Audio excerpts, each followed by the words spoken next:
sobre a vida de oração. Claro, como tudo dentro da caminhada da pastoral familiar, sempre tendo como pano de fundo e como direcionamento a família. Então pensar também na vida de oração para o casal. Vou falar da vida de oração aqui de maneira um pouco mais geral, mas aí cada um vai aplicando também na sua vivência familiar. E para contextualizar um pouco mais, por que esse tema? Porque nós estamos no ano da oração. A igreja celebra, sempre usando, a cada 25 anos o jubileu. No ano que vem vai ser o ano jubilar da igreja, 2025. Então o Papa Francisco convocou para esse ano de 2024, o ano que antecede, o ano da oração, para que nós possamos ir pelos caminhos da sinfonia da oração, podemos ir preparando o nosso coração para vivermos bem o jubileu. Por que eu usei essa palavra sinfonia? Porque a oração é como uma música, Na música tem muitas notas. E se você pegar, por exemplo, uma orquestra sinfônica, você vai ter muitos instrumentos, mas se cada um quiser tocar do seu jeito, vai dar ruim. Se a Marli quiser tocar uma peça de Chopin, a Larissa quiser tocar uma peça de Beethoven, o Dudu quiser tocar uma... Cadê o Dudu? Sumiu? O Dudu vai tocar uma música do Ozzy Osbourne. Aí vai ficar, cada um vai... Acho que é mais a cara dele. Cada um vai ficar uma loucura. Não deve haver uma harmonia, uma sinfonia. Precisamos harmonizar. E aí, para começarmos já a falar da oração, eu gostaria de ler com vocês uma passagem da Escritura lá do Antigo Testamento. A gente sempre ouve falar de oração, você vai para a igreja, você já sabe que vão falar de oração, que tem que rezar, que tem que aprender a rezar. Isso aí é um beabá, uma cartilha que chega até a hora de Deus, toda hora tem uma de oração. E aí a gente vê como um momento da nossa caminhada de fé que a gente começa assim, não, tem que aprender oração boa, Eu quero uma oração forte, Faz uma oração forte aí por mim. E o que eu quero que você perceba essa noite, para te ajudar aí, e depois você poder ir ruminando isso, deixar isso fermentar um pouquinho dentro do coração, e depois você poder partilhar também, até o momento para partilhar, Maria? Bom, é que não importa tanto a oração, mas quem faz a oração. Isso aqui que é muito importante, Porque senão a gente vai fazer como aqueles pagãos que Jesus falava. Eles pensam que convencerão a Deus com a força das suas muitas palavras, Então vou falar, uma coisa bem longa. Aí no final Deus vai estar tão cansado assim, se a pessoa parar de falar, eu vou atender, Não é isso, E quais são então algumas características que precisamos ter na vida de oração, na nossa vida pessoal, para que a nossa oração seja de fato expressão de comunhão com Deus, de sinfonia, de harmonia entre o nosso coração e o coração de Deus, E eu dizia que essa história eu vou dizer para vocês, tem dois personagens, o rei Ezequias e Isaías. Por isso você pode encontrar a mesma história lá no segundo livro de Reis, capítulo 20, e você vai encontrar também a mesma história no capítulo 38 do profeta Isaías. No livro dos Reis, contado por Ezequias, no livro de Isaías, contado pelo profeta. Então eu vou ler para vocês aqui o capítulo 38 de Isaías, versículos de 1 a 5. Naquele tempo, Ezequias, o rei, esteve doente, quase à morte. O profeta Isaías, filho de Amós, veio ter com ele e lhe disse: Eis o que disse o Senhor: põe em ordem a tua casa, porque vais morrer, não te restabelecerás. Então Ezequias voltou-se para a parede e se pôs a orar ao Senhor. Senhor, disse ele, lembrai-vos de que tenho andado diante de vós com lealdade de todo o coração, segundo a vossa vontade. E chorava abundantemente. Só para você entender, nessa hora Isaías já tinha ido embora. Depois a palavra do Senhor foi dirigida a Isaías nestes termos: vai dizer a Ezequias: eis o que diz o Senhor, o Deus de Davi, teu pai. Ouvi tua oração e vi tuas lágrimas. Prolongarei tua vida por 15 anos. Então, vamos lá. Isaías chega na casa de Ezequias, lá no palácio, Deus me mandou aqui. Ezequias estava doente, todo mundo já imagina, chegou o profeta, vai lançar uma palavra de bênção, vai vir aqui e vai proferir maravilhas na vida de Ezequias, vai falar em nome de Deus, vai invocar a Deus para que Ezequias seja curado. E Isaías vai falar, você vai comigo. Que coisa terrível, né? Que visita amorosa, né? Tem umas visitas que a gente não quer receber, né? Tem visita que traz desgraça para a nossa casa. Só fala de coisa triste, né? Então Isaías fala, você vai morrer. Arruma a tua casa que você vai morrer. E vai embora. Acabou. E Ezequias chora. Vai orar, diz a palavra, se pôs a orar ao Senhor voltado para a parede, igual os judeus fazem até hoje. No muro das lamentações, vira para a parede e faz a sua lamentação. Ezequias vira para a parede e começa a se lamentar diante do Senhor, mas Senhor, por que faz isso comigo? E, bom, já sem querer adiantar muito aqui a história, Ezequias não está orando a Deus porque está triste, porque vai morrer. Ezequias tem 4 filhos. Ezequias ainda não conseguiu colocar estabilidade no reino. A preocupação de Ezequias foi o maior rei depois de Davi, né? Em termos de santidade, de fidelidade a Deus, desde sua juventude, foi um rei que viveu muito tempo.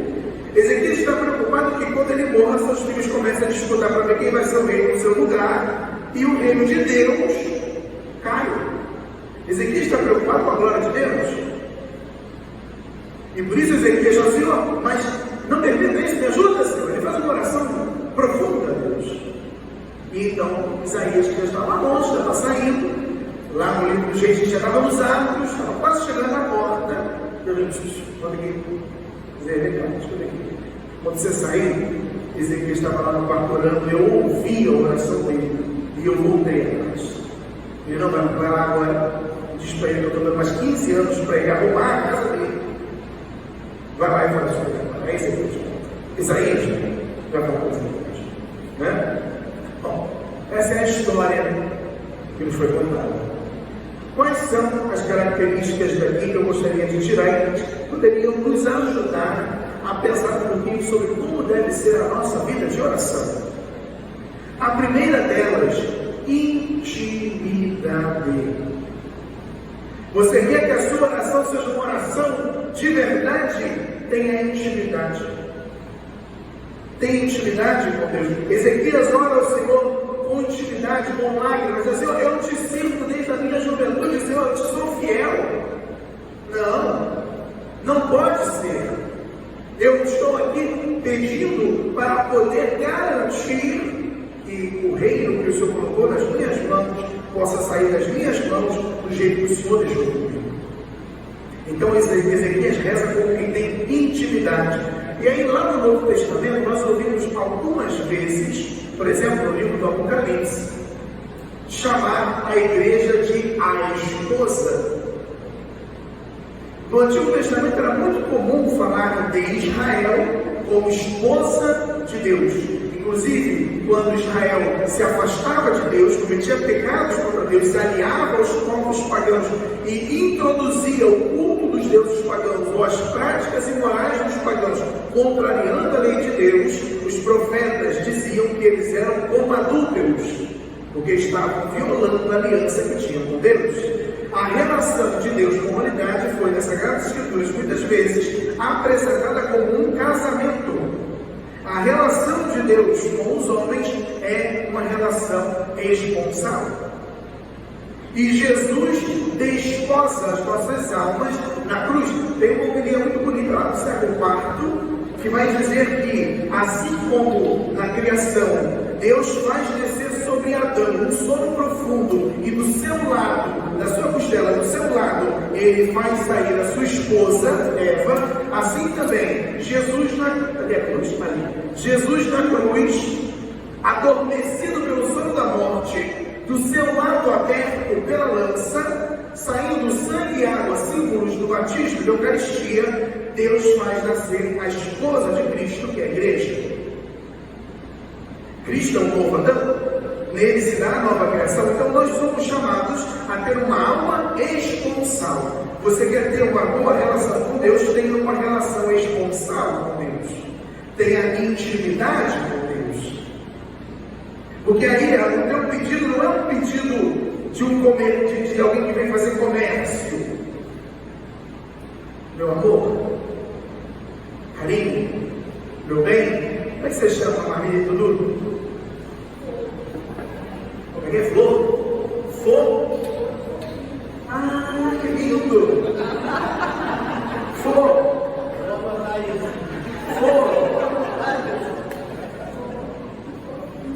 Escuta aqui, faz pra mim não sei o quê. Tô precisando de não sei o quê.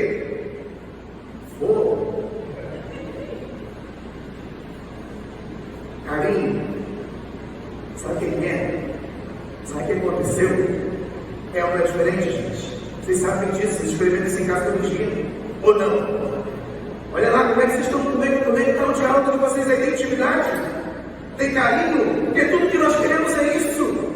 É relação de carinho, é relação de intimidade. Que às vezes você quer é chegar em casa e um abraço, um cafuné, um cheiro. Daqueles que são da terrinha como eu, meus parentes. É muito bom, mas aí você recebe uma metralhadora de pedidos, uma enxurrada de reclamações.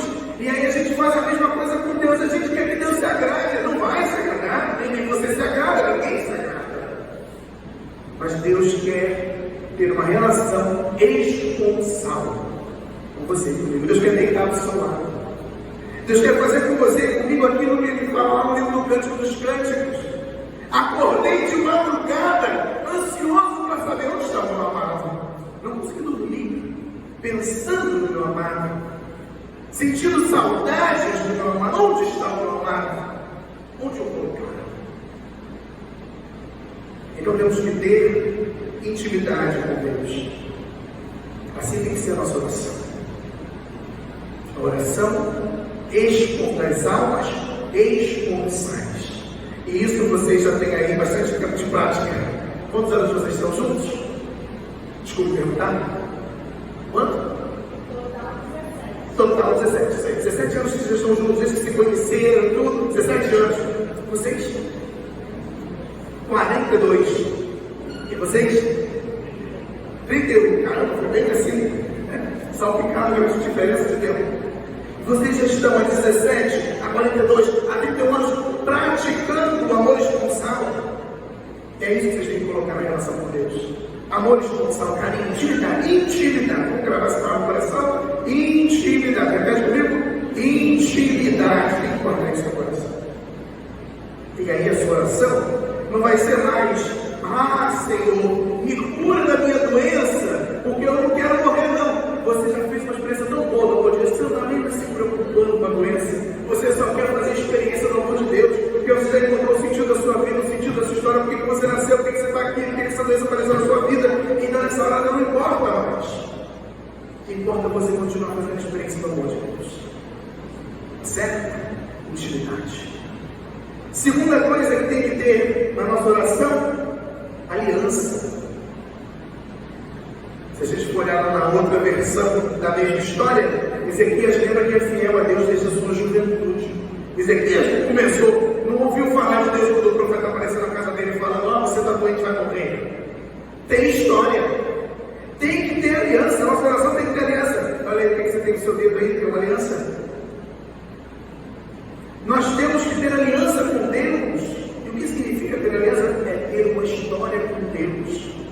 Vou contar para você uma história, por exemplo, lá no capítulo 2, né? Do Evangelho de São João. 2, acho que é 2. Você vê, a gente vem chegando no fim do dia, o time e o técnico pedindo. Já estão reclamando que estão fazendo hora extra? Capítulo 2. Jesus foi convidado para uma festa de casamento. Quem também foi convidado foi a mãe dele. Chegando lá com o vinho, você já conhece essa história.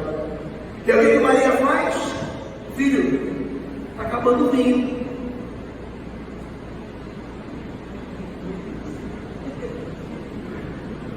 E aí? E o que isso diz respeito a mim? Vamos dizer, eu não sou um noivo. Não sou eu que estou casado. Mas o que isso diz respeito a você e a mim? Já deu um recado para o filho, vira para os empregados e fala: o que vocês fazem, o que vocês fazem? E vai embora. Isso é uma intimidade. Conhece o coração do filho? Hoje eu vi um vídeo que mandaram para mim, muito engraçadinho. Mandaram para mim assim, que era eu conversando com minha mãe por telepatia. A mãe conversa por telepatia com o filho, ela dá uma olhada, o filho sabe o que ela está falando. A mãe fala para o filho: filho, eles não imaginam nada. E aí você imagina Jesus olhando para o céu falando: pai, a minha mãe está querendo bagunçar. Não está na hora, a gente não combinou de fazer nada agora. Não está na hora de eu começar a me apresentar. E o pai pode virar para Jesus e falar assim: filho, quando essa menina tinha 15 anos, eu botei Gabriela na casa dela. E ela não pensou duas vezes. E ela me disse: eis aqui, faça assim. Ela tem aliança comigo. Eu não posso pegar nada que ela me peça. Porque quando eu pedi para ela o que eu pedi de maior para um ser humano, ela não me disse que não, vai lá, pode adiantar, a gente refaz o plano, vai lá, vai, ajuda ela. Tem aliança, tem história. Você tem história. Vocês têm história, tem 42 anos de história, tem 31 anos de história, tem 17 anos de história. Você tem muita história aí. Tem aliança. Isso não pode ser jogado fora, isso não pode ser esquecido. Porque eu levei uma fechada no trânsito, porque no trabalho eu levei um desaforo. Isso não pode ser esquecido, porque meu filho está doente e eu estou cansado. A gente não pode jogar a aliança fora. Não pode. Tá a cozinha aqui, eu também não paro quieto. Deixa eu ver se assim fica. Então tem aliança, gente. Eu vou dizer uma palavra assim que é feia: é ter um pedigree espiritual. Ou você acha o quê? Aparece como um estrangeiro diante de Deus e vai chegar chegando. Cadê a aliança? Cadê a história? Cadê o calo no joelho? Eu lembro de uma senhorinha que pregava no geração que eu ia quando eu era criança, e ela falava: tem que ter calo no joelho. Hoje a gente está muito na vibe de uma experiência de fé meio New Age, né? Não sei se vocês já repararam isso. É tudo muito planta, tudo muito faz bem. Cadê o joelho no chão? Alguém pode, hein? Por favor, pelo amor de Deus. Não tinha problema aí, não é se preocupar com isso. Ah, cadê? Cadê o terço? Cadê a missa? Cadê a adoração? Cadê a oração? Cadê o clamor? Cadê a caridade? Onde é que está a aula de caridade? Tem que ter aliança. Vocês não chegariam a 31 anos se essa aliança não tivesse sido renovada muitas vezes ao longo desse processo, entre alegrias e tristezas. Só vocês e Deus sabem que alegrias são essas, que tristezas são essas. Na saúde e na doença. Todos esses dias temos, todos os outros que virão. Aliança. O que mais? Vocês lembram que tem uma passagem lá nos Atos dos Apóstolos? A gente está acompanhando o livro dos Atos, né? No tempo da Páscoa, a igreja nos propõe sempre a primeira leitura dos Atos dos Apóstolos, porque a gente vê o que foi acontecendo com a igreja ao longo daquele período depois da Páscoa, depois da ressurreição de Jesus. Lá nos Atos dos Apóstolos, capítulo 19, aparece uma história de uns exorcistas judeus. 19:11. Deus fazia milagres extraordinários por intermédio de Paulo, de modo que lenços e outros panos que tinham tocado o seu corpo eram levados aos enfermos, e afastavam-se deles as doenças e retiravam-se os espíritos malignos. Aqui está a base bíblica para o culto e devoção às relíquias dos santos. Alguns judeus exorcistas que percorriam vários lugares invocaram o nome do Senhor Jesus sobre os que se achavam possessos dos espíritos malignos com as palavras: esconjuro-vos por Jesus a quem Paulo prega. Assim procediam os 7 filhos de um judeu chamado Cefas, sumo sacerdote.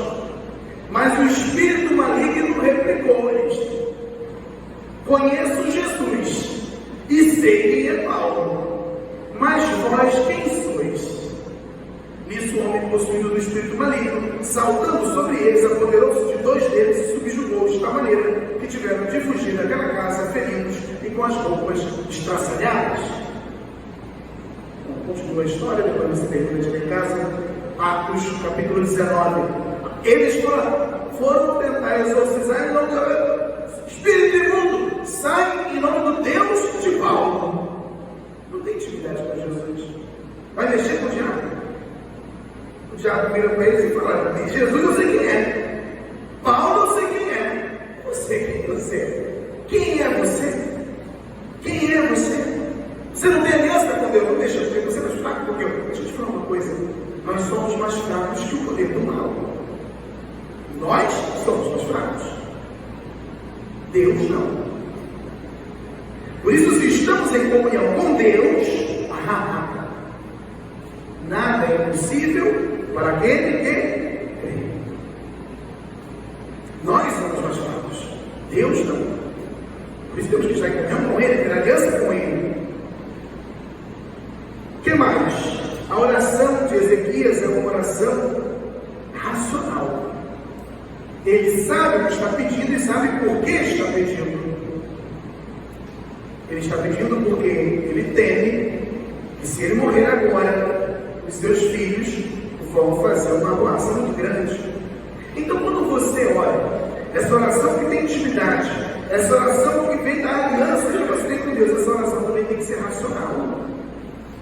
Quem foi que disse que a fé é inimiga da razão? São amigas. Contrário, digo mais, são irmãs gêmeas.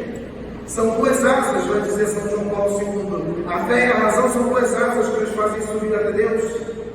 Aquele que tenta caminhar só com a fé e esquecendo-se ou mesmo contrariando a razão, essa sua fé vai se perverter e se transformará em fideísmo, vai se transformar em sei lá que coisas. Não esqueci a palavra que eu quero usar. Daqui a pouco eu lembro. Extremismo. Agora, se você quer a razão e abandonando a fé, você vai cair no totalitarismo, né? Nas ditaduras. Então tem que ter as duas coisas: fé e razão. Então a tua oração, a nossa oração, tem que ser racional. Aí você pensa assim: Senhor, teu marido saiu de casa. Para vocês aqui, eu estou falando aqui genericamente para quem está nos ouvindo. Aí você fala assim: Senhor, traz ele de volta. Eu te pergunto: você está preparado para perdoar ele? Não? Seu filho está trazendo uma dor de cabeça, saiu de casa, foi embora. Se casou com uma pessoa que você achava que não era boa para ele, e não prestava, se envolveu com quem não devia. Traz de volta. Você está disposto a acolher? Está preparado para acolher? Não? Então, em vez de pedir para trazer de volta, Senhor, prepara o meu coração, transforma o meu coração para que eu possa acolher quando ele voltar. Aí a tua oração é racional. Aí a tua oração faz sentido. A nossa oração tem que fazer sentido. Eu tenho que saber o que eu estou pedindo, quais as consequências. Lembra daquela parábola que Jesus conta?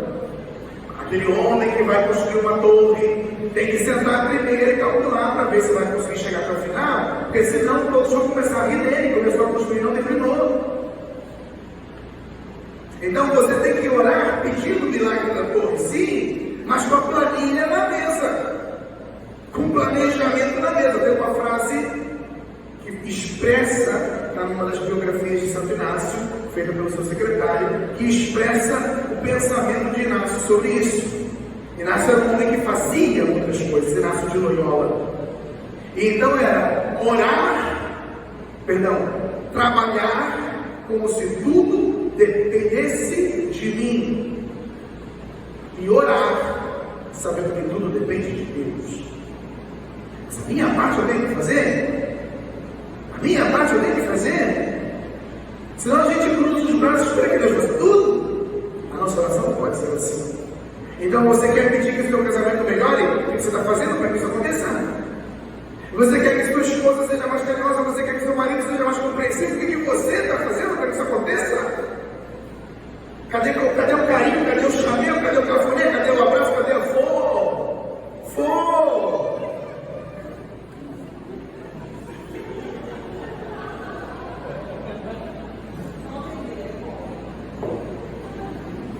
Cadê o cafuné? Não funciona. não funciona. Por último, uma quarta característica, a oração, ela tem que ter também, ela tem que trazer também um enfrentamento. Porque a minha oração, quando eu me coloco diante de Deus, eu tenho que me enxergar no reflexo do olhar de Deus. Eu tenho que me ver como Deus me vê. Então eu tenho que olhar para o meu reflexo. Não aquela idealização que eu fiz de mim mesmo. Não. Orar é me colocar diante de um espelho que revela tudo. Orar é colocar-me diante de um refletor de luz que não deixa sombra em canto nenhum. Por isso que orar é um ato de coragem, mas ao mesmo tempo também é um ato de confiança. Por isso que tem que ser fruto da intimidade, por isso que tem que gerar aliança. Por isso que eu tenho que saber o que eu estou fazendo quando eu oro, porque a oração ela vai me provocar. Como eu dizia, você está pedindo a Deus uma transformação, e a oração te diz o que você está fazendo para alcançar essa transformação. Você está pedindo paz na tua casa, e Jesus está falando no teu coração assim, mas você é quem semeia a guerra. Mas se está todo mundo em paz e é você que bagunça o picadeiro. Porque quem ora de verdade, com sinceridade, com o coração aberto, Deus fala, hein? Deus fala. A gente não pode fazer que nem aquela menina. Olha, você já conhece essa história. Aquela menina que ela não sabia, estava se perguntando pela vocação dela. É muito bom quando um jovem se pergunta qual é a minha vocação. Porque, vocês sabem disso, muitas pessoas, por exemplo, acabam casando sem saber que o casamento é uma vocação. Vão descobrir depois. Depois já estão casados há uns 10, 20 anos, fazem um retiro, fazem um encontro e descobrem que alguém lá falou que casar não é só um processo natural. Nasceu, cresceu, casou, reproduziu, morreu. Não, mas também existe um projeto de Deus chamado família, e Ele tinha esse projeto para você, e Ele colocou alguém para que você pudesse realizar esse projeto. A isso nós chamamos vocação. As pessoas descobrem isso depois. Então é muito bom quando um jovem, uma jovem, se pergunta qual é a vontade de Deus na minha vida, qual é o chamado de Deus, para que eu vim para esse mundo? Quem aqui tem filho, diga isso, eu sou filho, você já perguntou qual é a vontade de Deus para você? Ou será que você está preocupado se seu filho vai fazer medicina porque ele vai ganhar mais?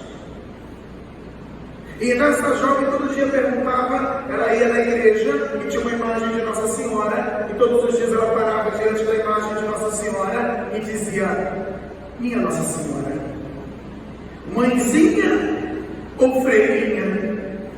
E nada, ela me guardando a resposta todo dia: ó minha Nossa Senhora, mãezinha ou freirinha? Passando os dias, as semanas, os meses, até que um dia ela para diante da imagem: ó minha Nossa Senhora, mãezinha ou freirinha? E aí o menino Jesus estava no colo da Nossa Senhora e vira para ela assim: freirinha. E ela diz: fica quieto, menino, está vendo que eu estou falando com a sua mãe?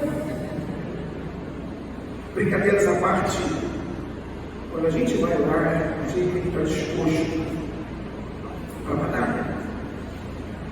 Eu vou te dizer uma coisa: quando você pede uma coisa para Deus, a primeira coisa que Deus pode dizer assim: e você, o que está disposto a fazer para chegar lá?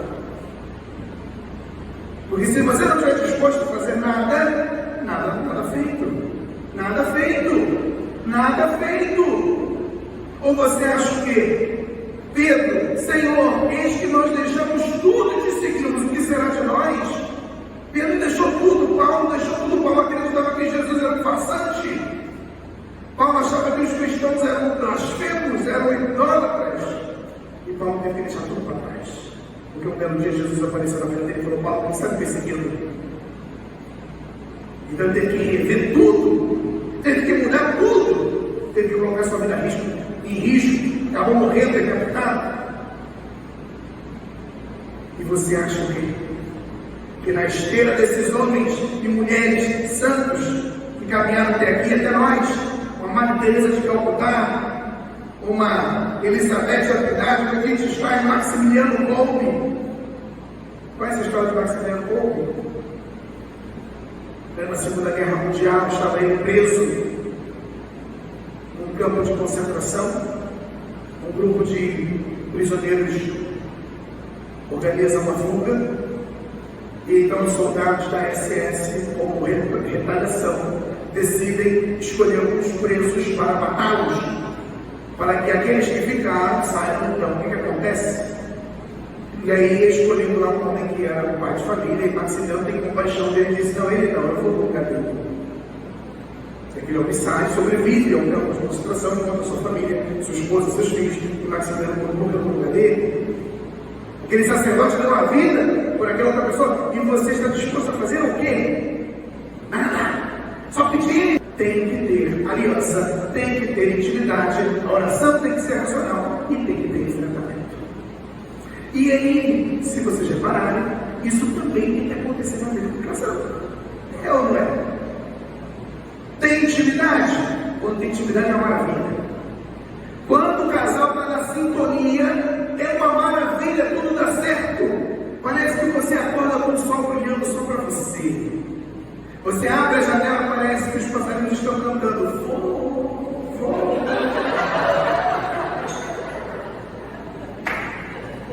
É uma maravilha. Tudo dá certo. E até o que está dando errado está bom também. Porque o casal está com intimidade. A aliança, a história, está aqui na boca da língua, dentro tudo, eu sei tudo. Porque eu resgato cada minutinho da nossa vida juntos, desde lá do tempo que a gente se esbarrou na rua e olhou um pouquinho diferente e pensou: acho que aqui vai dar certo. Não é que fala, não vai dar match. Aqui é bom. Resgatar, viver a aliança, viver a fidelidade à aliança. E aí, a relação do casal se torna também uma relação racional, que sabe o que quer, que tem planejamento. Tem muito casal que está dando errado porque não sabe o que quer, cada um quer uma coisa diferente.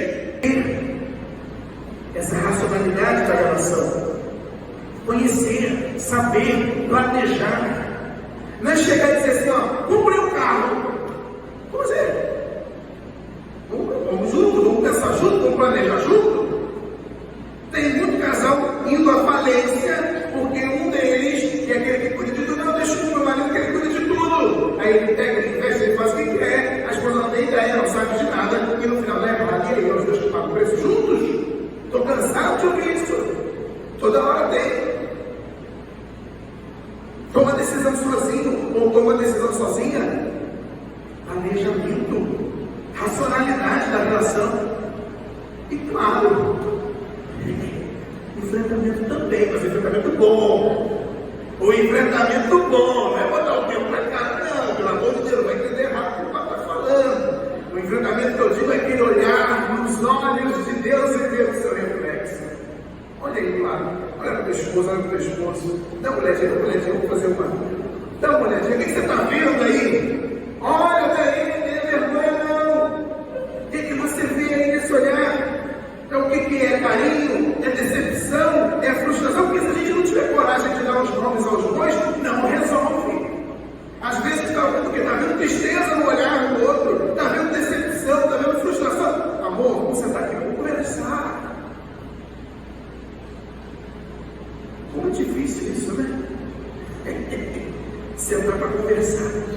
Tem gente que acha que os problemas somem com mágica, né?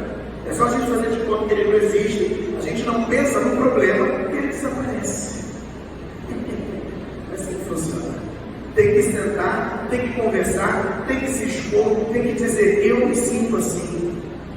Aliás, se me permitem uma sugestão, sempre que tiverem algum assunto delicado para tratar e não souberem como começar, comecem dizendo como vocês sentem, como vocês percebem. Em vez de dizer assim: porque aquele dia você fez isso. Isso é horrível. Você já está acusando, a pessoa está atacando. Olha, aquele dia teve aquela situação e eu me senti assim. Porque é como você se sente, é a sua verdade. Você não está acusando ninguém de nada, você está dizendo o que você está sentindo, para que o outro saiba o que você está sentindo. Ele vai poder te ajudar, ela vai poder te ajudar. Não comece com 5 pedras na mão.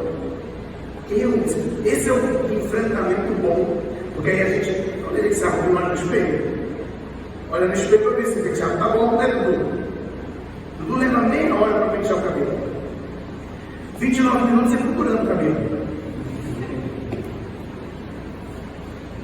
A gente se arruma, tem que se olhar. Opa, tá ruim, opa, tá apertado, opa, tá estourando o botão. Tem que se enfrentar. E o melhor reflexo que você pode ter para te ajudar a fazer isso é a tua esposa, não é o teu marido. Melhor. Porque foi quem Deus escolheu para isso. Para te ajudar, para te santificar. E aí, sabe o que é melhor de tudo? Quando você pega tudo isso aí que eu falei, eles iam rezar juntos. Você rezar juntos, vocês rezam juntos? Ou cada um reza no seu canto? É muito importante, porque cada um tem uma relação com Deus. Isso não se substitui de forma nenhuma, claro, né?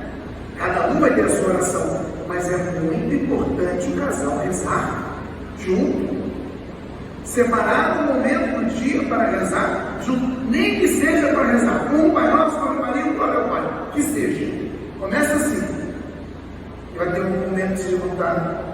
Vão ter outras oportunidades, vão fazer outras coisas juntos. Quem você também conhece e se alimenta e se fortalece na espiritualidade do seu esposo, na espiritualidade da sua esposa, ou sustenta o outro. Esse negócio, cada um reza do meu jeito. Mentira, reza não está contigo. Como vai confessar que não está rezando? Reza junto, vocês se ajudam. Mas cuidado, só para começar também a transformar a casa num mosteiro. Tem gente que se empolga. Né? Aí o marido está muito empolgadão, fez a parte dos casais, aí foi para cima das pegadas de Jesus no corredor, aí parou lá na vigília, e agora ele quer adorar todo dia, e ele quer que a esposa vá comer todo dia na capela. Você fala, meu amor, eu trabalho de plantão, eu estou virada a noite toda, não dá não, preciso dormir. Aí ele fica chateado com as coisas que a esposa estava querendo adorar com ele. Calma, varão, não é assim, não é? Racionalidade. Nós orarmos juntos. Oração que seja expressão de intimidade, aliança, racionalidade, e está aberto aos enfrentamentos que Deus vai propor para o nosso crescimento. Amém? É isso.